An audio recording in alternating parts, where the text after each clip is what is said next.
You take the President Obama to task for being what I would characterize as an uninspiring military leader. He didn't bring enthusiasm to his role as commander-in-chief, especially as regards the Afghanistan war. And you, I think, had a conversation with Rahm Emanuel where you made that point, that the soldiers needed to hear that the president was behind, as you called it, the mission. That is a very, and you drew that conclusion from your interactions with him in these inner councils. Yeah, in trying to weigh this and balance it, I supported every single one of President Obama's decisions on Afghanistan, including up to the decision to seek the strategic agreement with the Afghans that would keep a residual force there after the end of this year. But there were two aspects of the war in Afghanistan that troubled me.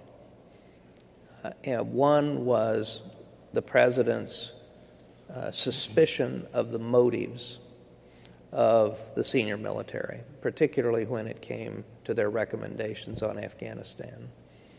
And the second was what you described. As I told Rahm when I met with him, I don't mind that the president speaks out on exit strategies and so on.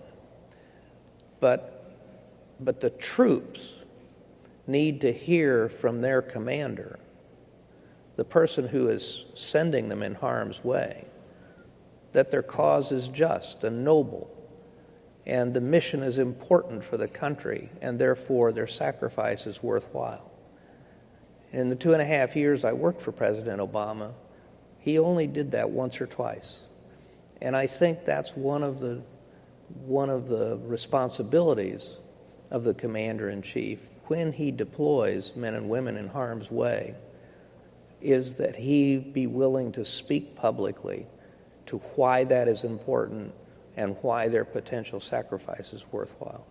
Did you ever try to broach this with the president himself? No, as you say, I raised it directly with Rahm, and I said, you know, the president has to take ownership of this war.